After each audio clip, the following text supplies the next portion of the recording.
It just died. But nice. Very nice. Dude, they forced out a glyph. I think Void might need BKB. Or Lincoln's.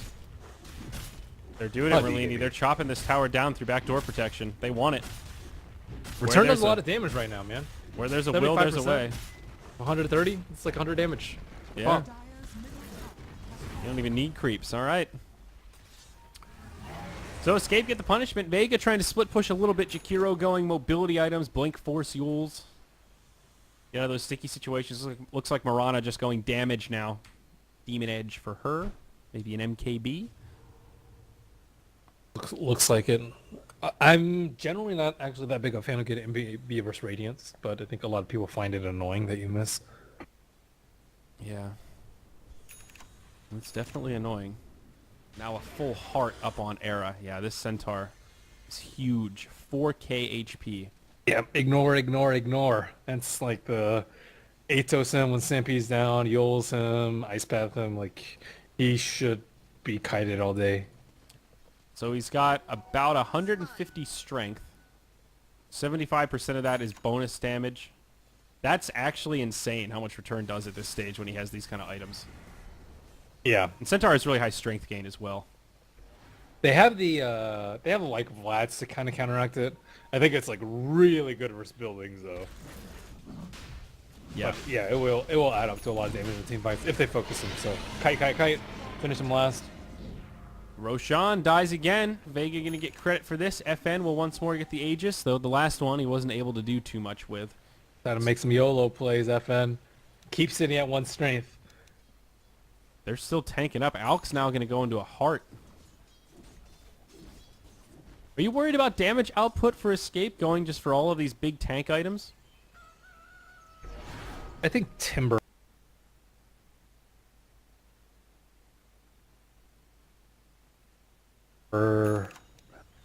does a lot of damage. And they can still get an Ags on him as well to up it even more. Yeah, and they have, I think Centaur does a lot of damage because of return, but I'm more worried about, like, Centaur being able to actually, like, do damage in fights. Alchemist has Radiance, so his, as long as he stays alive, he's doing damage. Yeah, 2 BKBs on the way for Vega. Void as well as the Morphling. Those will be 2 pretty big items. Play man mode in these fights. I think having Rubik eggs would be really important for them because like they're all built for like a long fight. Like that's a weave, Alchemist Radiance, Centaur with this build too. Like they want like a 40-second fight. Yeah, I think you're right. There's the first BKB. Morphlings has got to be close. Yeah, I think it's actually on the way. Things really taking a passive turn though here. Both teams just sitting back and farming. They want BKBs before they die. Completely reasonable considering how often they die to chain stun and Timbersaw damage. And I guess Escape just without the Aegis advantage. Not going to force the issue unless they have to. Timbersaw very close to, I would imagine, is an Octarine coming out. Back up Yeah, to 7 looks like it. Bloodstone Get pulled charges. eggs. Yeah. I think he pulls. I'm not sure who's higher priority, Rubik or Timbersaw. I guess probably Timbersaw, because Timbersaw is much less likely to die. Yeah. Yeah, the Rubik's is nice, but I think Timbers is what you would consider a little more core. Like the build that he's gone for, you would really want the Ags by now. Yapsor now caught by Chrono. He actually catches Synderen. This is really good heroes to grab. Not going to be able to get off a shallow grave, and Rubik will fall. It's a quick 2-0. Neither of them have buyback, so now it's a 5v3, and all of a sudden Koikva gets a lot easier to deal with. Bash connects, he gets off the Manta, but FN with the BKB on in the front line, doing a lot of damage here. Era trying to zone him out. They will bring down the tier 3, and even with the heart, it just doesn't matter. They've got so much magic damage. They hit him with the E-Blade, and he goes down fast. Now a buyback used by Era. Still a long window here where the 2 supports are dead without any buyback on the horizon. They're going to continue on this fight. FN getting low, but remember, he still has the Aegis of the Immortal here, so they'll have to kill him twice. If they manage to kill Era again, this would be huge. They'll finish off the barracks instead, and now Vega just begin the retreat. FN, turns back, wants to hit Era, but can't quite get off the combo. Waveform away, and I think this is where Vega cut their losses and get out. They got the melee barracks that they wanted. Arrow just barely misses Koikva. He will have to throw this stun soon, and he gets it off onto Solo. That should set it up for Era. Hoof stomp, double edge, and he will get it. All right. Not quite a hold from escape, but they do make it work. Yeah. Barely. Yeah. Centaur just looks so fragile. Just like all these percent-based things like Veil and Ancient Seal though just wreck his HP pool. He might need a BKB himself. I mean, I don't know Or what else he would Crimson, want at this actually. point. I don't know. Guard, yeah. I don't know. I think you sell Vanguard for BKB though. Yeah, Vanguard doesn't seem to be doing a hell of a lot, I'll be honest. The magic damage is just so insane. Veil on top of Ancient Seal, just it makes everybody look weak. Remember we talked about him going Vanguard though? Yeah. You said, oh, it would be pretty good for him. This is why, because like later on, you like, it's not really an item that you want to replace. Like 2,000 gold is pretty costly investment for an item. Sell it back, dude. He's got some value out of it. You know, it's healed him up through quite a bit of double edge damage. He could have just gotten a pipe though for if he wanted more HP regen. Yeah, you make a fair point. It's just awkward because like it's not your ideal 6 slot and he's still like Vanguard really doesn't do that much versus their team. Like Mirana is going a very high magical damage build with a Dagon. And MKB even magic damage. I think you're more likely to upgrade the Vanguard into a Crimson, but now that it Not for goes into Sir a but now that it goes into Abyssal, is Abyssal Centaur the most ridiculous thing? I mean, his attack speed's too crummy. If he had AC, I would say it's fine. well, I don't think you get it more for the bashes, more for just the active. So you can blink in, hoof stomp, and then you have another follow-up stun. No, you don't like it? I personally don't like it. I would like refresher BKB, I think for double stampede, double hoof stomp, and double pipe, double BKB. I think would be a lot better. Okay. I've actually seen armlet heart work out, so you can actually right click people. I think S and Y would be pretty good, so you can stick on to people. Like 45-minute S and Y. Hey, gives you strength. I just think BKB is probably the best for him right now, though, just so he doesn't die from 4,000 to 0 with like one Ancient Seal. Yeah. Although they do have a Lotus Orb cleanses Ancient Seal. Yeah. So that is something that they've got going their way. Hard for Kezu to use on the fly like that, but it's hard for him to use it on a Centaur. Like, Centaur should be able to fend for himself. Oh, whoa. Kezu set up on. Here we go. Chronosphere into all this follow-up damage. Stampede comes out, though, and that will help reset things a little bit. Arrow flies through, going to be off the mark. Now Moonlight Shadow to disengage. Koikva doesn't stun anybody. The BKB keeps him safe, but Vega just trying to back out and reset. They will be able to live. All 5 still alive. Very defensive fight on both sides of the coin. Look at that Fen go. Kezu getting low. Now Era coming in. Mag pops the BKB. They'll lose their Skywrath Mage, but Morphling's up top this whole time. This is all just a distraction. He's almost got the barracks down. Can Vega minimize their losses here? Mag going to get brought down. They've lost 2. BZZ and Sema just hanging out nearby. They're not even running. They want to interrupt TPs as best they can. And they will actually both make it out. So look at the damage done up top. Melee barracks down. Tier 3 tower killed. I think that's worth. Yeah, absolutely. Evan is such a nuisance. He like went in on Dazzle and then BKB'd, and all the heroes had to protect the Dazzle, and then when his BKB ran out, he just replicated back to the top lane. Yeah. This is really good Morphling play, though. That's how you want to do it. He's not a man-fighting hero. You want to be elusive like that and ping-pong around the map. And now they've got 2 melee barracks down, only 1 tier 3 tower standing for He's escape. such a YOLO player, though. No buyback at this point in the game. He just bought a Scotty. I mean, hey, he's got a BKB. He's got Lincoln's BKB Scotty. I think he feels like, yeah, I'm pretty tanky. I've got a lot of get-out-of-jail-free cards. Yeah, okay, 1 strength. I don't need a buyback. He's brave. I mean, I admire the bravery. I do too. I am never that brave when I play Morphling. Tier 3 tower under assault. Era clipped by a 5-second arrow. Some decent follow-up damage coming his way. That'll at least push him back.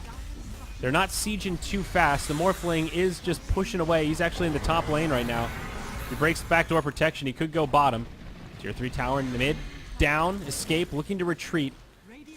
They want to deal with this Morphling, and he is just going to get the ranged barracks for now. Still putting pressure on, forcing some TPs back. Yeah, that's fun to deal with. Yeah, just a tier 3 tower. Barracks still standing for Vega, so they're kind of all right with this. And he got half of range in mid. It's pretty nice. So just one more fight like the last fight that happened on bottom, and then Vega will get megas. So Escape have to be extremely careful about handling this Morphling. They need to push out the lane so he can't like... I'm not actually sure the best way to handle Morphling, because he has BOTs. He can like be in 2 lanes at once with the Replicate. Yeah, I think keeping all lanes pushed out is the first step, but there aren't that many heroes that can do that because Chronosphere is a very valid threat, and even Morphling himself is a threat. Yep. I really like... Oh god, what was I gonna say? Oh, the Dagon, that's what it is. BZZ, level 3 Dagon, dude. It's a badass build right here.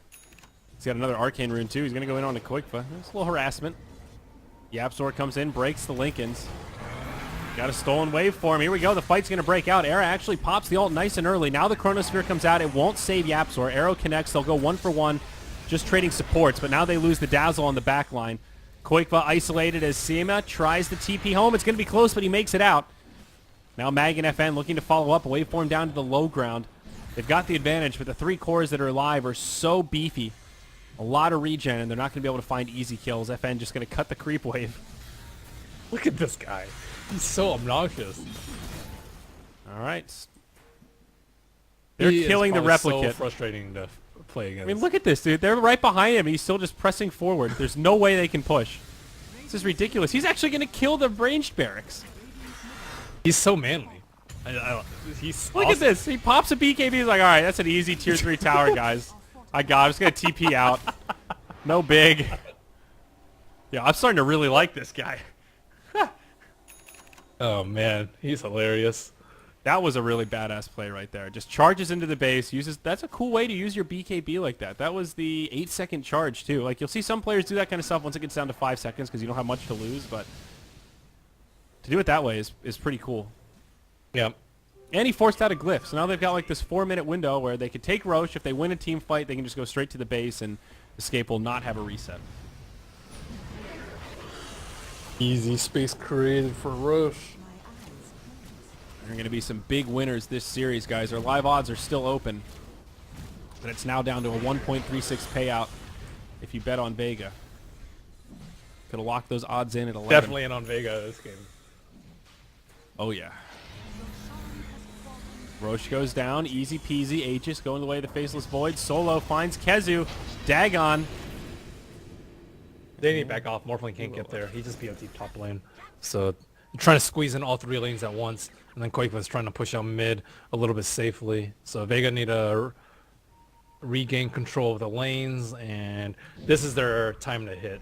When Morphling is 6 slotted with buyback, they have the Aegis up on the Faceless Void. He even has a refresher at this point. Hot. Uh-oh. FN, is this going to be the end of him? He's morphing. He's not morphing. He's just running. Look at him. He's not even morphing. He's not scared, man. He just walks away.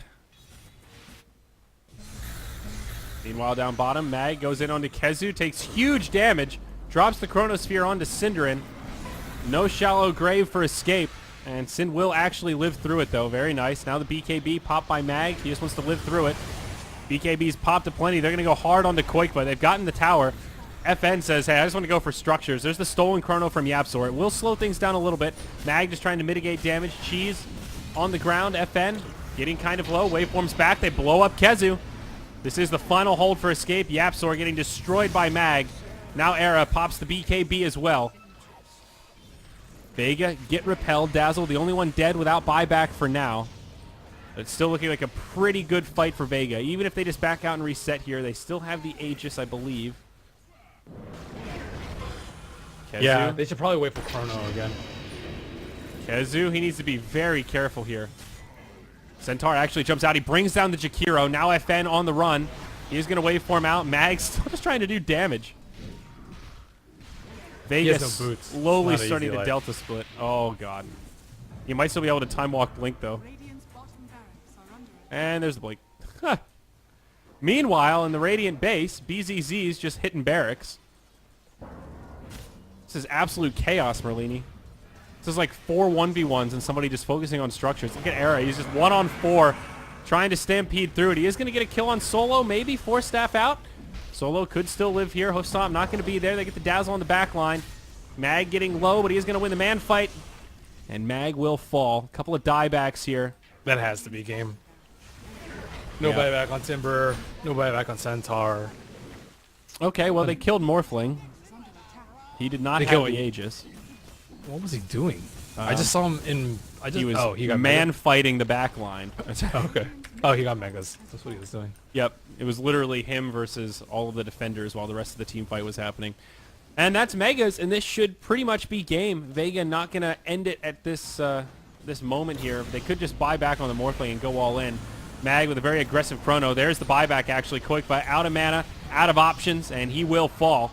Buyback from Koikva straight away. FN does BOT right back into the fray. Yapzor taking huge damage, gets blown up. That'll be the Aegis on Void. Koikva with his last BKB. Scotty slowing him down to oblivion. He's trying to make it back to the high ground, but FN, unrelenting, will not let him live, and GG is called. We wave goodbye to Escape Gaming in the Global Grandmasters Season 1, and Vega will live to fight another day. Despite the odds, after losing Game 1, having a rocky Game 2, they bring this series back. Merlini. That was a pleasure to watch FN that game. He, like, if you want to learn how to play Morphling, watch this guy. That was sick, the laning bro. phase. The laning phase was not good for him, but he was also versus tri-lane, and Morphling does not really deal that well in tri-lanes. But post 15 minutes, his play was very, very nice, and I think like dying is an integral part of Dota, and he really maximizes the deaths that he concedes, and I think he just like messed with her head like a lot that game. Oh yeah, no doubt. He made mad space, and I thought you were sort of joking at first, but those aggressive plays, you could tell towards the end of that game, Escape were playing much more defensive, much less eager to put any kind of pressure on the Morphling. It was he made the dazzle useless. It was a tough one. Like he was always like isolated by the Morphling, and then his team had to like help him out, and then later on he just got solo chronoed. So like they controlled the dazzle super well, the Morphling and the Void. Yeah. And BZZ played much better. He actually had a really good game. Yep. No doubt about it. So we are going to have another game coming up today, though it looks like we've had a schedule change. Was originally supposed to be... Wait, how does that work? How can you just swap out a team in a bracket? Hold on, I actually need to confirm what's going on here. Somebody's playing next. I think it's Liquid versus Empire. It should be Liquid versus Empire. It says, guys, PR will replace Liquid and play against Empire today. So what, did PR just... Okay, Liquid beat Power Rangers in the first round, and then Power Rangers were eliminated by Escape. Looks like Liquid might have dodged on the tournament, and now Power Rangers they get a third life, really. I mean, it's a double elimination bracket, so... Woo! Power Rangers!